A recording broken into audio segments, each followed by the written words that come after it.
Welcome to our new another video. কেমন আছো তোমরা সবাই? আমরা মোটামুটি ভালোই আছি। নতুন আরেকটা ভিডিওতে জানাই সবাইকে অনেক অনেক ওয়েলকাম ও ভালোবাসা। তো আজকে আমাদের যাওয়ার আছে যাদবপুর ইউনিভার্সিটির ভেতরে একটা হলে, ওখানে একটা ডকুমেন্টারি ফিল্ম দেখার জন্য, যে ফিল্মের বাইরে কিন্তু আমার হাজব্যান্ড কাজ করেছে। তো ওইটা দেখার জন্য আমার বর্মশাই অফিস থেকে তাড়াতাড়ি চলে এসছে, তাই তিনজন মিলে বেরিয়ে পড়েছি। কিন্তু ফিল্মটা শুরু হতে আর বেশি টাইম নেই, তাই আমরা তাড়াহুড়ো করেই গাড়ি চালাচ্ছিলাম। আর আমাদের এদিকে কী আর বলবো, রাস্তা দেখালামই প্রথমে একটুখানি। রাস্তা প্রচণ্ডভাবে কেটেছে, সেটা দুদিকেই কেটেছে, বাঁশদ্রোণীর দিকেও কেটেছে, গড়িয়ার দিকেও কেটেছে। মানে ঘরের সামনে থেকে শুরু করে পুরো রাস্তা কোথাও বাদ দেয়নি, সব জায়গায় কেটে ফেলেছে। তো চলো যাই হোক, 1 বছর ধরে প্রায় এই যন্ত্রণা আমরা ভোগ করছি, কিছু করার নেই, এখন যাওয়া যাক। জিজ্ঞাসা তো করো এটা যাবে কিনা।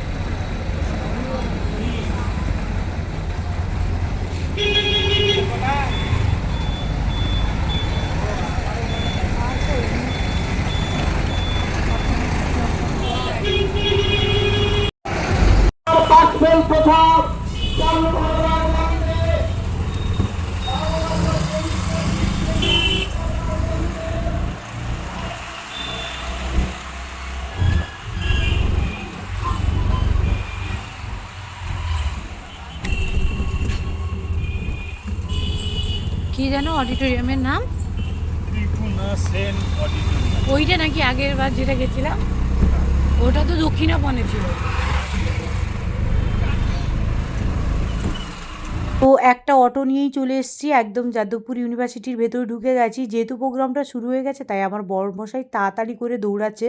আর এটা দেখার জন্য আমি তো ভীষণ এক্সাইটেড ছিলাম, ওর মুখ থেকে কিছু কিছু শুনেছিলাম শ্যুটিংয়ের এটা। তো আজকে ফাইনালি দেখব। তো চলো যাওয়া যাক।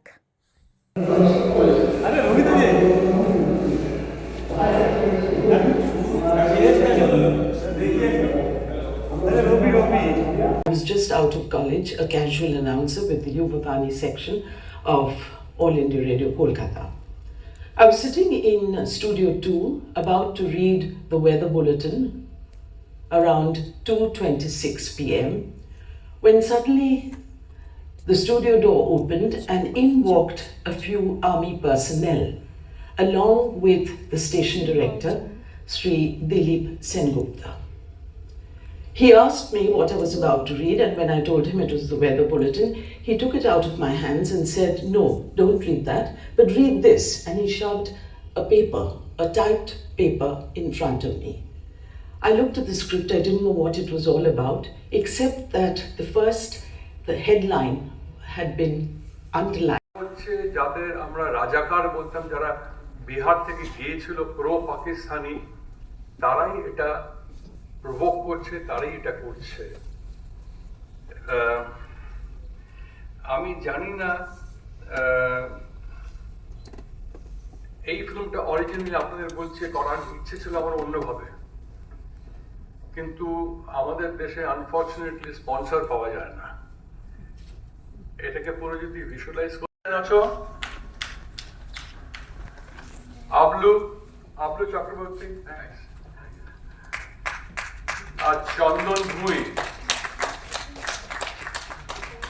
আর আপনাদের মধ্যে যারা, আমি সবাইকে ডাকতে পাচ্ছি না, কয়েকজনের নাম বলছে, তারা যদি একটু উঠে দাঁড়ান kindly. Manas Chowdhury, thank you. Pradipta Ghoshal, Abhishek Ganguly, Chandan Majumdar আসেনি, সঞ্জিত দত্ত আসেনি, রজনীকান্ত এসছে, দৈপায়ন মুখার্জি আসেনি, শান্তজিৎ চ্যাটার্জি আসেনি। এখন আরেকজনকে ডাকবো। আমার আজকে প্রায় 80 ছুঁই বয়স। এই বয়সেও যিনি আমাকে বকুনি দেন আর কি, সেরকম একজন আছেন, তাকে আমি ডাকবো। একটু শ্রমিকদা একটু আসবে প্লিজ।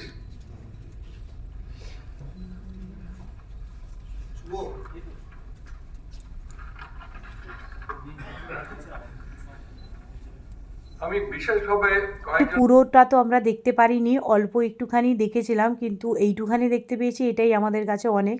তার কারণ আসতে আমাদের লেট হয়ে গেছিলো। তো যে স্টেজে যিনি দাঁড়িয়ে আছেন উনি হচ্ছেন অভিজিৎ দাশগুপ্ত, মানে অভিজিৎ দা। আর উনার জামাই হচ্ছে রূপম ইসলাম। আর উনার মেয়ে, নাতি, ওনার ওয়াইফ সবাই এখানে এসেছিলো। আর অনেক টিভি আর্টিস্টও এসেছিলো, মিডিয়া থেকে প্রচুর লোকজন এসেছিলো। আর তো চলো, এখন আমাদের প্রোগ্রামটা দেখা হয়ে গেছে, তো চলো এবার বাইরে যাওয়া যাক।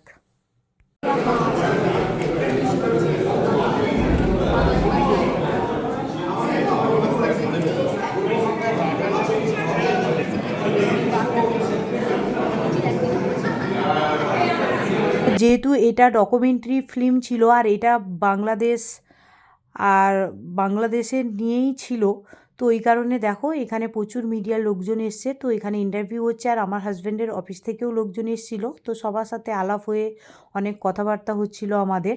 আর এটা ডকুমেন্টারি ফিল্ম ছিল, তো ওই কারণে এর টাইম প্রায় 1.5 ঘন্টা মতো ছিল। এই ডকুমেন্টারি ফিল্মগুলো সাধারণত এই টাইমের মধ্যেই হয়। তো এখানে প্রচুর টিভি আর্টিস্ট ছিল, আমিও সেলফি তুলেছিলাম। আর এখানে চা, কফি, বিস্কিট সেগুলোরও ব্যবস্থা ছিল, তো আমরা ওগুলো এনজয় করছিলাম। তো তারপর আমরা এখান থেকে বেরিয়ে যাব। তো চলো যাওয়া যাক। তো দেখো এখন আমরা দাঁড়িয়ে আছি বিরিয়ানি নেওয়ার জন্য, ঠিক আছে? তো চলো বিরিয়ানি নিয়ে নিই।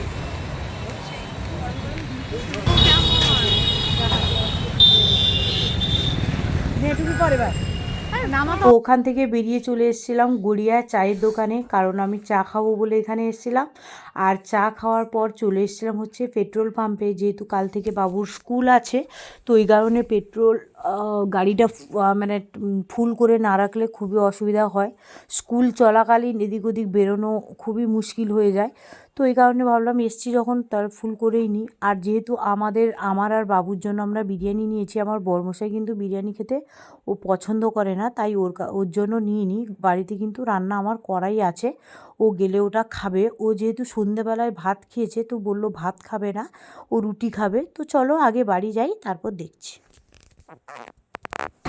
তাই না বলো? উনি বিকলাঙ্গ মনে হয় না,